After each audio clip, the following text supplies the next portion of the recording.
thanks to the support as a channel member, Dara. No, I 100% agree. Wearing a tie every day was probably a little bit too close to ridiculous. We have to find that fine line between looking professional and looking silly.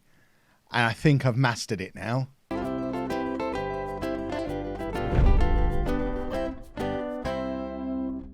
Hello and welcome to part 41 of the Greek Odyssey. I'm Kevin. Coming up on today's episode, we have games against PAOK and Ergotelis, both in the Super League. Since you were last with me, this is what has been going on. We've been winning lots of football matches. We've continued our excellent form that we had in the league. We've continued our run in the Greek Cup as well, getting through to the quarter-final of that, where we're going to be facing PAOK again. Lots of games against PAOK. Of course, we don't know who we're going to be facing in the Europa League yet, because we've made it through to the second knockout round of that, which apparently we don't play in those games until March. So long after the split here in Greece between the normal league and then the champions and the loser leagues.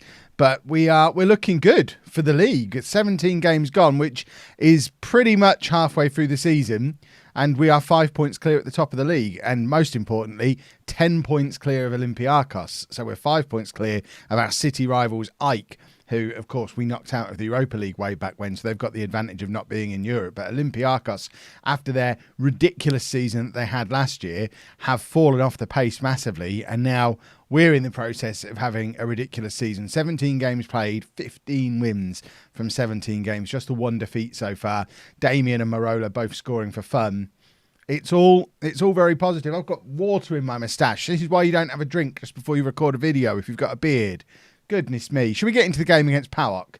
I think it's probably for the best. Oh, there is a little bit of transfer stuff going on as well. We've got two players due to join us in the summer. Michaelis is going to make his loan permanent in the summer to come in as a new centre-back for us. We're also bringing in this guy, Lorenzo Perola, who's coming in from Manchester City. He's another centre-back, 6'4" centre-back from Manchester City, formerly of Inter. And we've also had another big sale. We've sold Emanuelidis for £5.5 million. He's gone to apply his trade in China. I know he was a great player for us last year, but he's been very much a fringe player this year. And to get a £5.5 million offer for a fringe player, there's not a chance I'm turning that down. We're just going to keep churning that back through the club and you know, keeping ourselves with a nice healthy balance. We've still got the Europa League money to come later on this season as well. We've still got domestic sponsorship money and bits and pieces like that. We're actually, for the first time in the save, at the point where we're projected to be in a financial surplus at the end of the season, which is a fantastic position to be in. We didn't quite manage to get all of the out of contract players that we were hoping to get. There's a couple of others, specifically one who's agreed to go to PAOK rather than coming to us. This guy, Slobodan Tedic, we wanted to get him in, but he's decided to join PAOK instead. They're paying him like £26,000 a week. I think we offered about 18. So we're not getting him. We're also not getting Marola-ish. Marola has signed a new contract with AC Milan. Where is he? He's signed a new 4-year deal with AC Milan. And as soon as he did it, we offered him a loan extension. So he's joined the group along with Lawson and Damien and Duffy, who's going to be on loan with us until the end of next season. So Marola is another super long-term loan for us. But my plan had been bring him in on a free transfer, but he's earning £76,000 a week at Milan. I guess based on the way he's played for us, based on his form with us and the fact that he's been a good player in Europe, I don't think we're signing Marola permanently anytime soon if he's earning 76 grand. So, with all that being said, let's get into the PAOK game, hopefully pick up another win and continue our run towards a first ever league title in the history of the club. That's got to be what we're aiming for now. We want to run as deep as possible in the Europa League, but number one and really only priority for this season is to win the Greek League for the first time. So we're going with Mendy in goal, a back four of Pritchard, Michaelis, Lawson and Juan, Lebrou at the base of the midfield, Duffy and Bozic ahead of him, Dura, Damien and Marola up front. Talking of big money transfers, we turned down a £4 million offer for Chios. We had a £3.5 million offer for Kalapitas. So I know with the Emanuelidis deal, a few people are probably going to think that we're just selling off anyone we get a big offer for. But we've now turned down £3.5–4 million plus offers for Lebrou, Kalapitas and Chios in the last 6 months or so. So if it's a player that I want to use, and we don't need the money, I'm not selling. I expect nothing but a win to keep this run of form going. But the Amanalidis deal, I just looked at it and thought he's not going to play regularly for the rest of the season. There's not a chance we're getting offered $5.5 million in summer if he's still not playing. And then his contract's only got a year to go at that point. Would I even be renewing his contract if he's not playing? Probably not. So it just seemed like the perfect time to cash in, similar to what we had with Brunoli. But with Brunoli and Amanalidis, between the two of them leaving for what could eventually rise to £10 million for those two players, it does make it that bit easier to keep hold of our youngsters like Lebrou and Kios, that we're then slowly but surely building a team around. Damien's in here, and what a finish from Damien, a 25th goal of the season for him. It's an absolutely ridiculous finish. The linesman's got his flag up, hasn't he? I don't think we need to worry. The ref hasn't seen him. It's a ball over the top from Bozic again. A lot of Damien's goals come from this ball, either from Duffy or from Bozic, and that is a stunning finish. What I was about to start talking about was there's been a few mumblings and murmurings down in the comments section about how I said at the start this was going to be sort of a youth academy challenge, and we've not got and we keep buying players or bringing in players on loan. So I'll clarify again. It's sort of a youth academy challenge, sort of a building a nation challenge. And what I mean by that is we'll play youngsters if we can. We'll focus on youth. We'll invest in youth. We'll try and build as close as possible to a homegrown, largely Greek side, because we do want to win the World Cup with Greece as part of this save as well. That's part of the long-term goal. But we're not going to do that at the expense of club success. So my example would be we get a lot of good defenders and defensive midfielders come for our youth team, and our defence and our defensive midfield is largely homegrown players who've come from our youth team, because that's where we're getting players. Lawson, Kios, Kalapitas, Lebrou, 4 examples right there who have come through our youth system. But in the midfield, we've still not had a central midfielder come for our youth system. So we've got to look outside the club for central midfielders. The only striker we've had come through the youth system was Luris. So we've got to look outside the club for strikers. We've had one good winger come through, Paniolis. He's out on loan at the moment, and I will be looking to get him into the team next year if he's still showing as having his 5-star potential and still making progress. So as and when players in other positions start to emerge, we'll definitely look to develop them. But I'm not going to slow the progress of the entire club down just to sort of artificially say we're going to use homegrown players and only homegrown players. We'll use homegrown players where it makes sense to do so. Like, I'm not going to go in and spend loads of money replacing Ryan Lawson. I know Michaelis is coming in on a free in the summer, but he's not coming in to replace Kios. He's coming in as backup to Lawson, Kios and Lebrou, and with one eye on the fact that Lawson's only here on loan for another year, and we might need Michaelis to sort of take over as Kios's partner eventually, because Michaelis himself is a young Greek player. He's 23 years old. He's Greek. He's already got 3 or 4 caps for Greece. He's a player who could be part of that Greek national team as well. They don't necessarily have to come through our youth team. But we're trying to get to the point where we can win the Champions League with Apollon and win the World Cup with Greece. And the sensible way to do that is to develop young players where we can, and where we can't, focus on building the club the way we normally would. I think it works. If you feel that that's not what you were expecting on this series, maybe you should have listened at the first episode. Oh, Kev's being a rascal. We're 2-0 up, by the way. We're 2-0 up, which, as it stands, opens up an 8-point gap over Ike. Now, obviously, Ike do have a game in hand on us that they'll probably play before our second game of the episode. But having an 8-point gap at the top of the league, under any circumstances, is a nice situation to be in. So we're not going to get too upset about the fact that they've got a game in hand, still with that 10-point gap over Olympiacos as well, who are beating Tripolis at the moment. But if we can, as long as we stay 10 points ahead of Olympiacos, I mean, we play Olympiacos 3 more times this season. We could lose every single one of those games and still win the league, which is the perfect situation to have got ourselves in. I mean, Ike might have something to say about that, but we could lose 3 more times to Olympiacos and still finish above Olympiacos, because we're on another nice long unbeaten run, and hopefully we keep that going in this second game of the episode against Ergotelis. These offers get crazier and crazier. A total value of 10 million plus for Kios. I mean, for context, That's more than double what we got for Ryan Lawson, who's the much better of the two. It shows how much we've grown as a club now. I mean, if I thought I could use that 10 million to sign Ryan Lawson back permanently, I'd let Kios go. But we need Kios. He's the one who's our player. He's now playing regularly for Greece. He's getting better and better.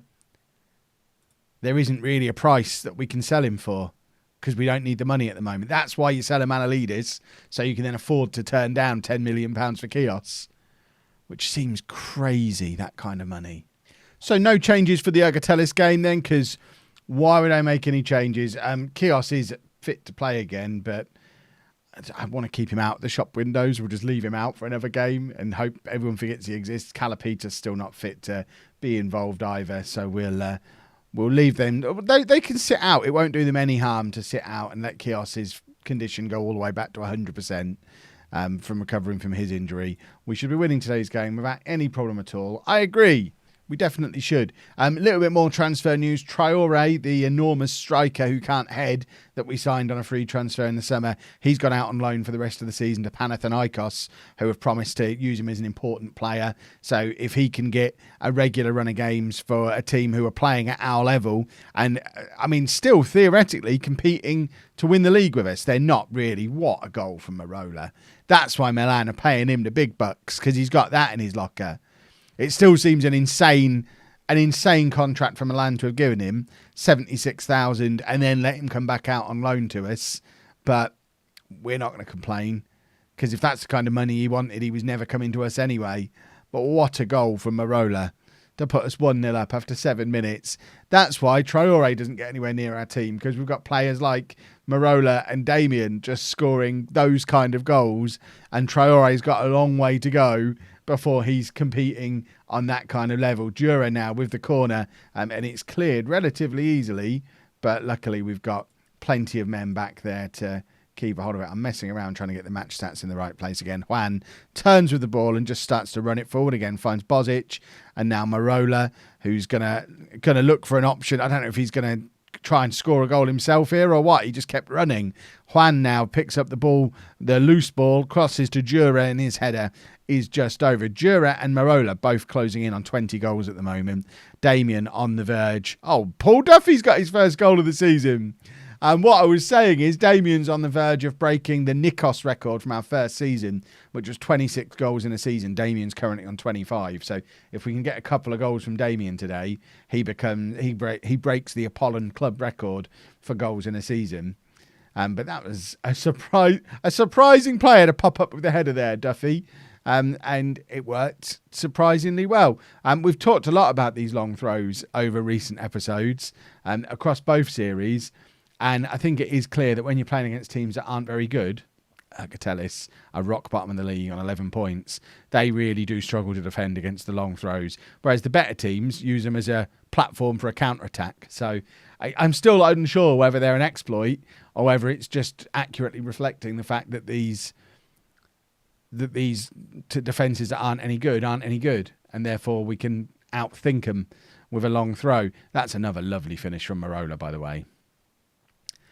18 goals, and he's played maybe one game up front this season. We signed him to be the Damien replacement striker over a year ago, and he's the reason we've had to sell a Manolidis. I know we brought in a couple of wingers in the summer, but that front three is three players who were all here last year. It's just last year Marola wasn't starting and a Manolidis would be on the right-hand side of that, or there was a spell where Marola kept Dura out on the left-hand side. But this has become my first choice front three this season. And because of that, just no room for a Manolidis. But Marola is ridiculous. That was. I mean, we've just seen a couple of absolutely insane goals from him, and it continues to push us forward at the top of the league. The 10-point gap from Olympiacos maintained. An 8-point gap over Ike, but obviously they still have that game in hand. Look at the stats, for goodness sake. And Marola's picked the ball up himself. He's won the ball back himself again here, and he's just running. He's got no intention of passing. He's looking for a hat-trick of absolute worldies. And who can blame him? He knows. It's weird that he agreed to come back because obviously we've had the issues with the likes of Slattery, who didn't want to come on loan with us. Duffy and Damien didn't want to come back after that first initial loan. I'm really surprised Marola, after signing his contract extension with Milan, has agreed to come back on loan with us for another year. He must be enjoying his time here. But I think he's 24 years old. You would think from both him and Milan's side, if that's the money they're going to pay him now, it's time for them to give him some games at AC Milan. But I'm not going to complain. We're only paying 10% of his wages. We've definitely got the best part of the deal. Right, we're going to bring Kwame on up front to give him a little bit of a run out. And we'll bring Minor on. We're going to put him on the right-hand side. Marola can go over to the left. He can become a winger over there. I mean, he's a player who we're paying, I think, £28,000 a week to be a reserve for us. I had every intention of him being my starting right winger this season because he's an upgrade on Emanuelidis. But again, Marola just ruining plans for everybody. And here he goes again, picking the ball up deep and just running. He gets stopped that time, but is that going to be a red card? Hey, look, this seems like a little bit of a... It's Petralis, who used to play for us. He's not been sent off, has he? No. Good, because he doesn't deserve it. Right, Labru, we've seen him score some free kicks from this kind of range this season. I think Michelis had a bit of a flick on in there, so the fact that it was low enough to flick on suggests it probably wasn't ever going in. But it was. It's not the best free kick we've seen Labru take. 78 minutes gone. Ergotelis still not had a shot. Can we maintain that record through the rest of the game? They've got Nacho as well. They've got a couple of Apollon rejects in their team. Nacho and Petralis both starting for Ergotelis. And they've scored with their first shot. Because I've started noticing players. Boo. Hopefully they're not going to score two more. Imagine if we didn't win the game from this dominant position. Whose fault is this that this has gone in? I think it's just general complacency throughout the entire backline. Nobody's really trying that hard to stop them scoring. In fact, there you go. There is some complacency back there. So we don't have anyone to come on for Pritchard, but we can take off Labru and put Chirivella back there in front of the back four, just to say, look, less of the complacency, please. We saw how weakly Labru hit his free kick before. He seems to not be bothered. I don't know if I mentioned it in the last episode, or I don't even know if it had happened in the last episode. Labru has now joined Chios as a full Greek international as well. So he's made his debut for Greece. He only played the one game, but did score on his debut for Greece. Chios is now up to 5 caps. So I am forever keeping tracks on when that Greek national team job becomes available as we start to fill it with players. With Michaelis and Androutsos still in the squad as well now. We've got 4 representatives in the Greek side currently.